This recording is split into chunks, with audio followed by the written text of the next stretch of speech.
You may have been hidden for a long time, but you've been faithful. You've been growing, getting prepared. I believe and declare God is about to bring you out. He's about to cause you to be seen. People are going to notice you that have never noticed. Keep being faithful. Your appointed time is on the way. In Jesus' name. And if you receive it, can you say amen today? 95% of our decisions are made by how you feel in the moment. And that is the problem. Do you feel like getting up? No. Do you feel like making that cold call? No, you don't.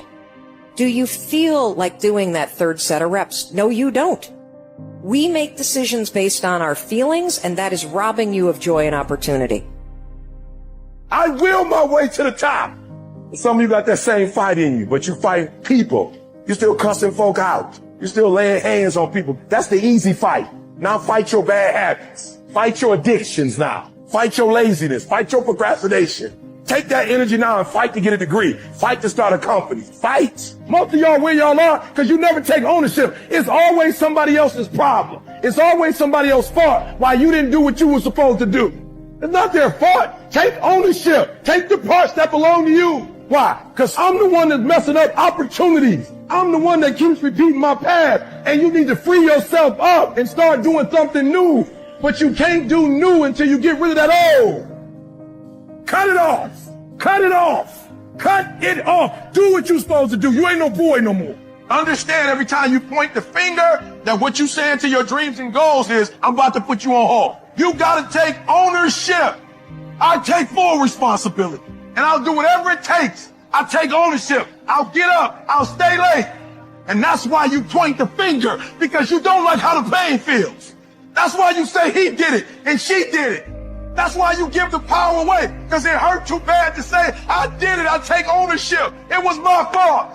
That's why you point the finger. You ain't ready for the pain. You wrong. You got ideas. You got talent. You got gifts. Stop shrinking down. Stop minimizing yourself. Take the risk on you. Take the risk on you. You own you. And there's some of you, you know what you want, but you are not personally willing to do the work it takes to get it. What you're trying to do is do what you've done on this level and get the next level. You're like, I'm getting up every day. I'm lifting weights. I'm eating right. And I'm not getting the opportunity. It might require getting up and working out 3.5. It might require you saying no to your friends. It might require you changing your diet. It might require you moving to another city. Whatever it takes, you got to be willing to do it. And you keep saying you're not there because of something else, because it's easier to blame somebody else. I have to take complete ownership. Internally, I had to look at all the things that I didn't have control over and say, I got to take control. Everybody want to be in business. Everybody want a six-pack. Nobody tell you the pain that come with it. You putting in work, and just because you can't see the result, you want to quit or give up. I ain't never quit. I ain't never give up. I ain't never give in. I just kept grinding. If you keep going, you're going to break through. The only people that don't break through are the people who sport were watching. When you go out there, I need you to have that dog. When you get out there, I need you to be killed when you get out there. We ain't playing no more. We ain't taking no prisoners no more. When you get out there, whatever you can get, go get it. Because they gonna get it before you get it. And they ain't gonna give it to you. So you go out there and get what's yours. When you leave this room, you take care of dog on every single thing. I don't care where you come from. I don't care what your background is. Don't let nobody fool you. If you're willing to grind on Monday, if you're willing to grind on Tuesday, they can't stop you. I don't have to accept the life that was given to me. I can create my own reality. I wonder what wall you think is stopping God from doing what he's doing in your life right now. We have to fight the good fight of faith. There's only one acceptable attitude towards fear, and it's this: I will not fear. You will come out of it not with less respect, but with more respect than had they not tried to hold you down. What's meant for harm, God will turn to your advantage. Joy, well, it is the strength of the Lord in your life.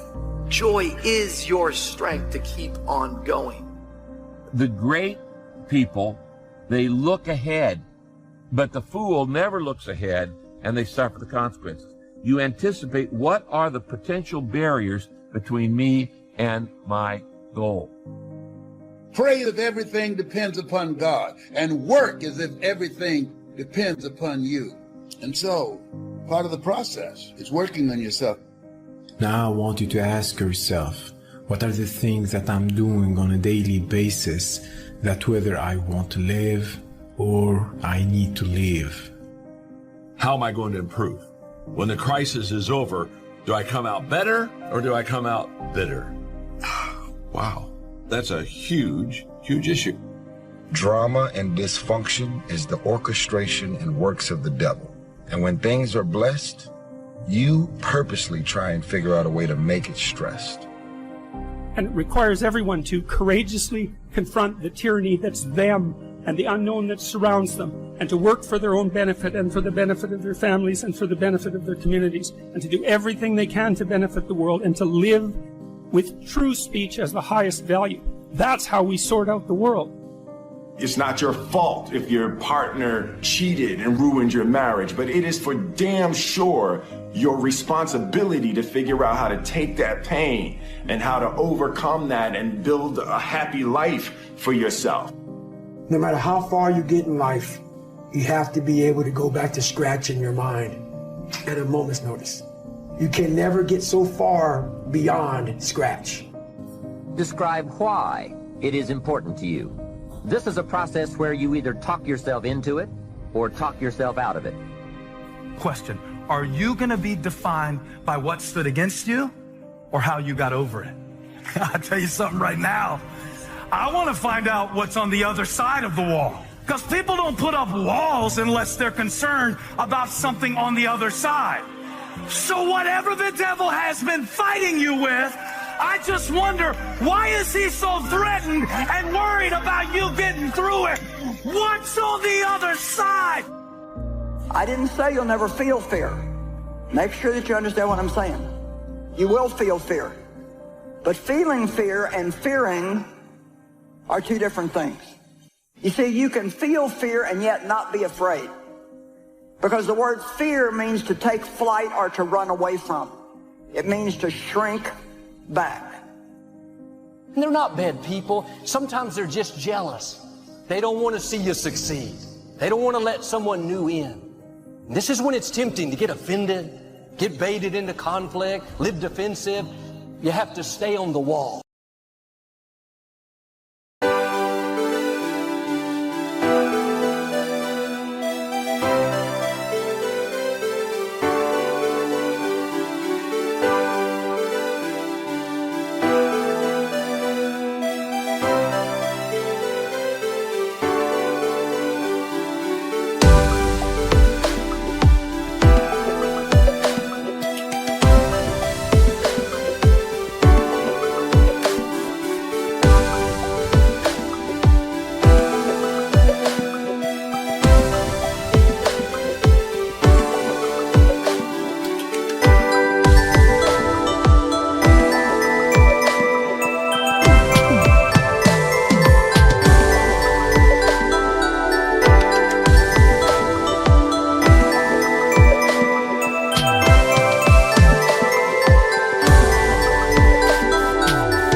Leave it alone. Trust God to fight your battles.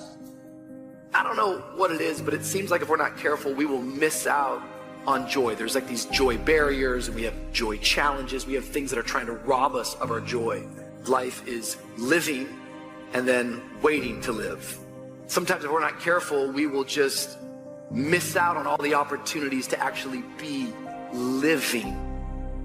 You got to be realistic. You see, you're going to face challenges. But if you can identify those obstacles in advance, guess what? They're not going to be so intimidating. As a leader, I am always trying to think of what are going to be the next barriers to doing what you want to do, to achieving whatever you want to achieve, to having whatever you want to have. I'm not thinking about right now. I'm thinking about what are the problems we're going to have next year, 5 years, 10 years.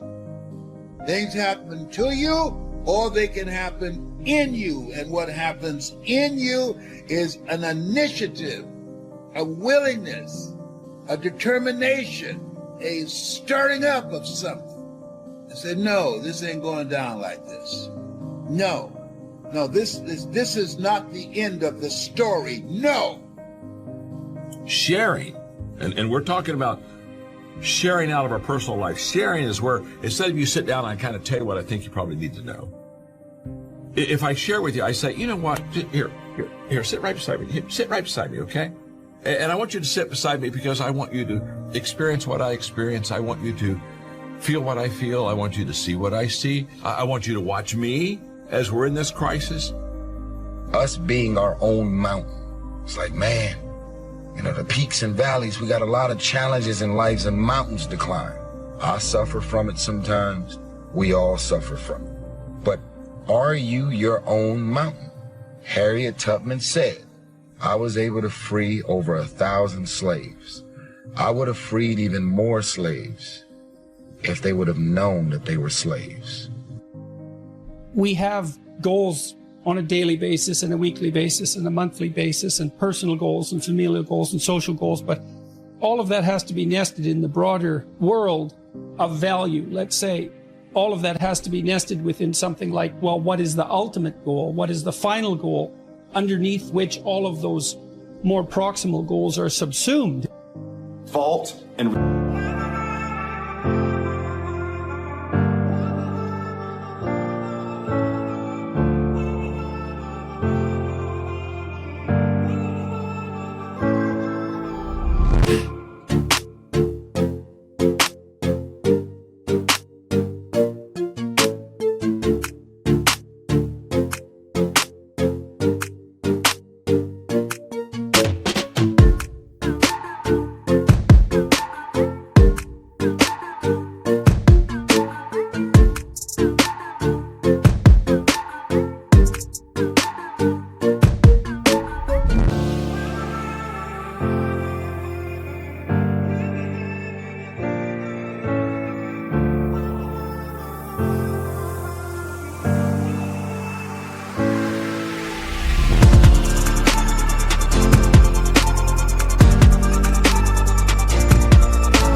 responsibility do not go together. It sucks, but they don't. When something is somebody's fault, We want them to suffer. We want them punished. We want them to pay. And we want it to be their responsibility to fix it. But that's not how it works, especially when it's your heart.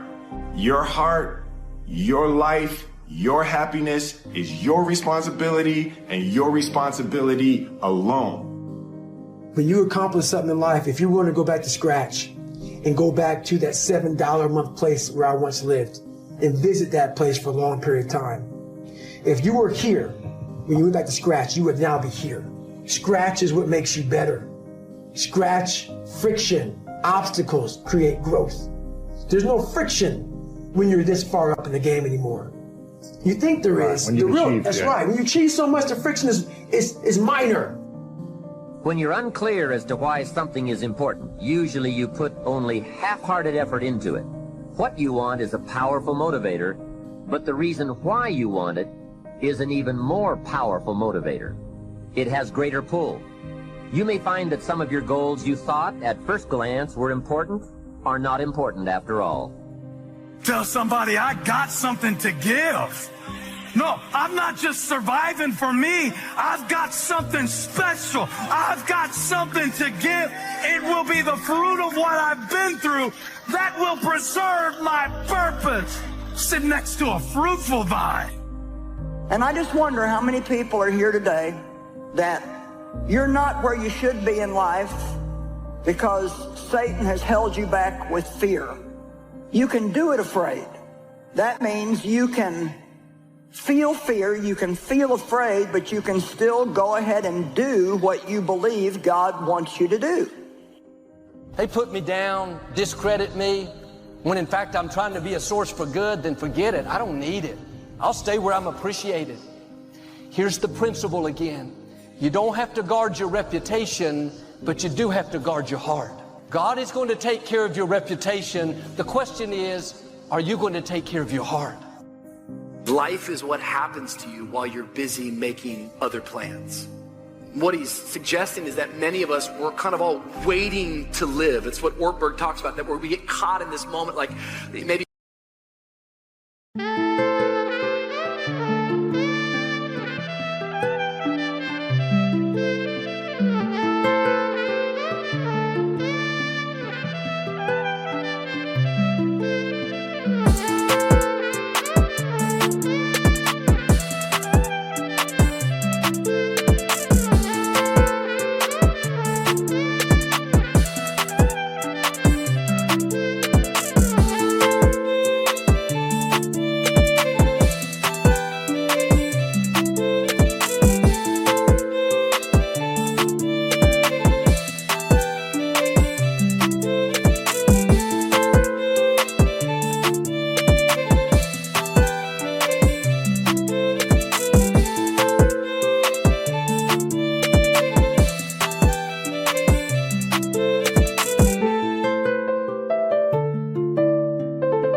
some of you, you're going on vacation this summer, and it's like you're kind of just miserable until you get to vacation.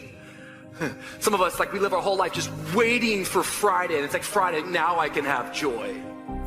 Try to think through what could hold us back. What are the unintended consequences of what we're doing right now? What I'm talking about is just being a wise woman or being a wise man. The wise man looks ahead, but the fool attempts to fool himself and won't face the facts. They won't face the facts. Ever met anybody like that? They're in total denial of reality. When I decided I was going to get another house for my mother, I had no clue on how I was going to do it. No clue. But in tradition, like my mother, I believed I could do it, and I did it. I don't tell you this to impress you, but to impress upon you, don't you throw in the towel on yourself because of what has happened to you. Sharing basically is inclusive. It's not, I know something you don't know, I'm going to teach you, although mentoring has that, no question about it. It's kind of like, I'm going to let you on the inside. I'm going to let you see me. It's what I tell communicators all the time. And leaders, do you want fans or friends? If I want fans, I'm going to constantly make sure that my level of excellence is so far above yours that you just can applaud me, but you can say, wow, that man is amazing, but I can never achieve what he achieves. I believe that every man and every woman individually can create a better outcome for their life, situation, career, and circumstance if they stop self-sabotaging and going out of their way to fuck up their own situations. Most of us are also afraid of the unfamiliar. I've never done that before. I've never lived in that city before. There's something about free speech that's so central, but it's very useful to have it articulated and to know that this is bedrock, right? And it's not something arbitrary, and it's not a mere game that we're only playing in the West. None of that. It's the most fundamental truth that the human race has ever discovered. And we lose it at our absolute peril. And it's not death, it's worse than that, the peril. Because there are worse things than death. And the worst thing than death is hell. And we saw plenty of that in the 20th century.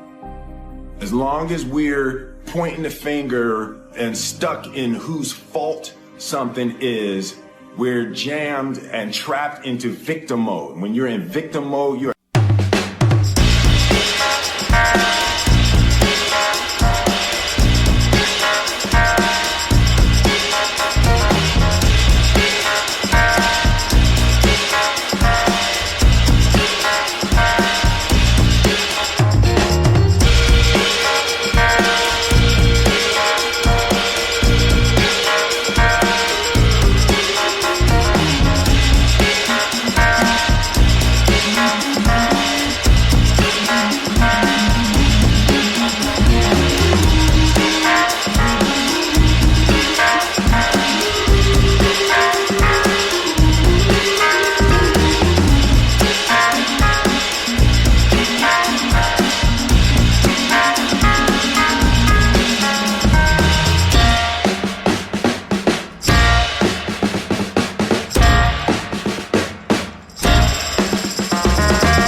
stuck in suffering. The road to power is in taking responsibility. Your heart, your life, your happiness is your responsibility. I'm sore. I'm going to get a massage today. I'm hungry. I'm going to eat today. The refrigerator is always full. So your comforts are now, so your discomfort is now very minuscule to your discomfort back here in the $7 a month place. So you have to go back to the total discomfort to then raise your level of where you're at now. Do some reflecting, refining, and revising. The point is, right now, try to have approximately 4 1-year, 3-year, 5-year, and 10-year goals that you truly believe in. that inspire you, that you've sold yourself on. You know, we live in the days where everybody gets a trophy, everybody gets a ribbon, everybody, oh, I'm so sorry you didn't get what you wanted, you didn't get your seat, you didn't get your opportunity, you didn't get to serve where you want to serve, you didn't get the feedback you wanted, nobody told me it was good. And what made him a vine was what he climbed over. You ready? What he climbed over and what he brought forth. Fear not. And once again, that means to take flight or to run away from. I can't always do something about my feelings, but I can do something about what I do and what I don't do. Maybe I can't help it if I feel afraid, but I can make a choice to go forward anyway, no matter how I feel. I would hear the rumors. He's opportunistic. He's just in this for himself. He's trying to take advantage, questioning his motives, trying to discredit him. I knew him well. His heart was pure. He had great character, a person of integrity. You can have the best intentions, the purest motives, but there will always be people that try to cast doubt. I've seen that sometimes. I can be so waiting for a new moment or a new season that it will rob me of the joy I can have right now, today. I can be living today. The other day, I'm just going to be honest with you. Like the other day, I'm going to my car. I wasn't late for a meeting. There wasn't something stressful taking place. There wasn't somebody in the hospital I was going to visit. I was just in a hurry. I don't remember anything else from the day but that. But somehow there's something inside of me that wants to rush through the motions. What?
I don't see any barriers out there. All they can see is I got this great dream. Have you thought about it's going to take money? It's going to take contacts. It's going to take energy. It's going to take time. Things could go wrong in the economy. You could have a pandemic, all those kind of things. He's saying this fourth step is to stop and go, why don't I have it already? And what could keep me from getting it? Ladies and gentlemen, there's some things that we don't have proof to verify our faith, to back up, to substantiate it. But we got to trust. We got to believe that some way, somehow, the Lord will make a way.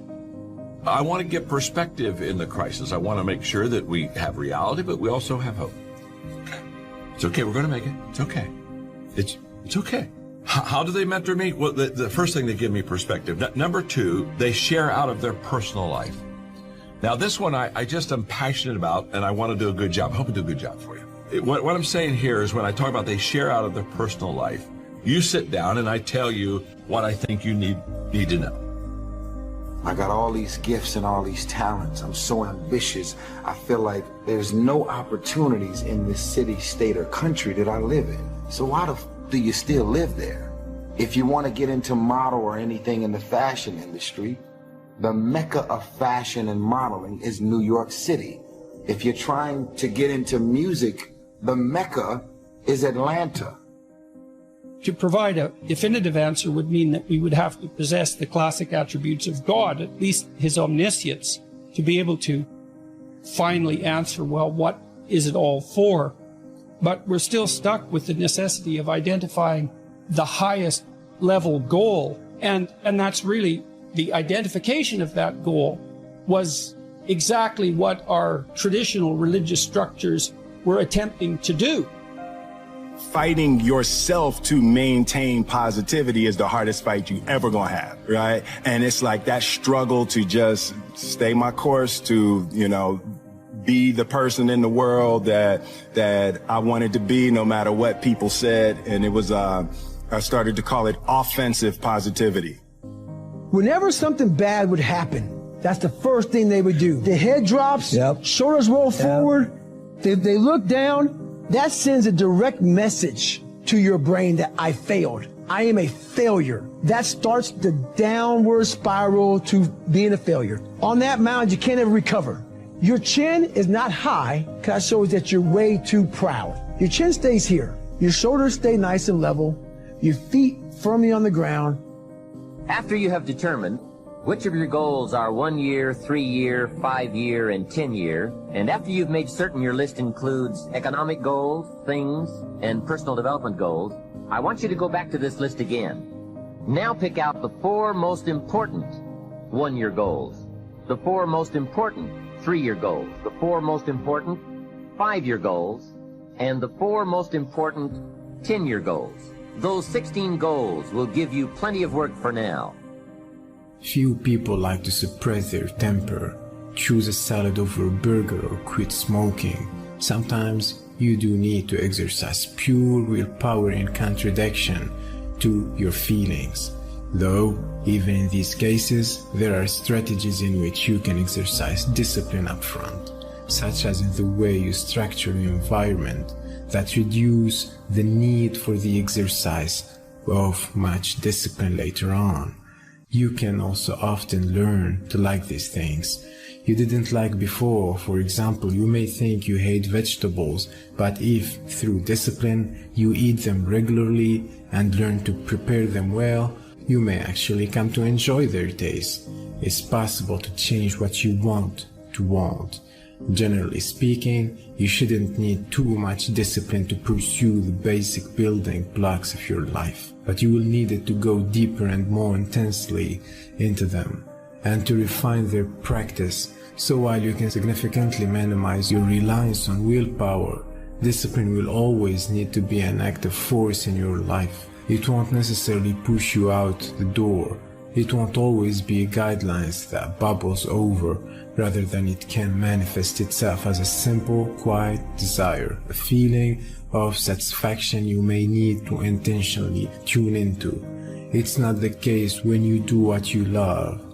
You will never work a day in your life. Work will still feel like work, but work can be both hard and pleasurable. Discipline is necessary. Duty is necessary, absolutely. Perception is not always reality.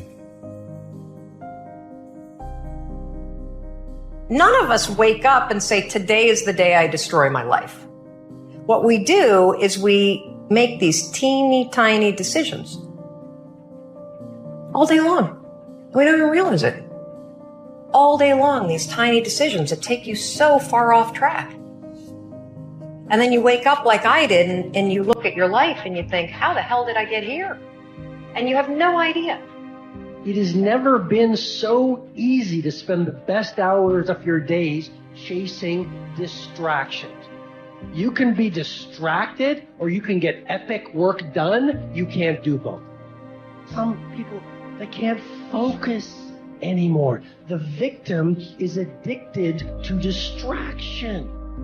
The leader is monomaniacally focused on a few things. So they do not dilute the bandwidth of their focus, their energy, and their potential. I'm suggesting to you, you don't build a wide life and you don't build a wide career, but you go really, really deep. You got to stay in your lane.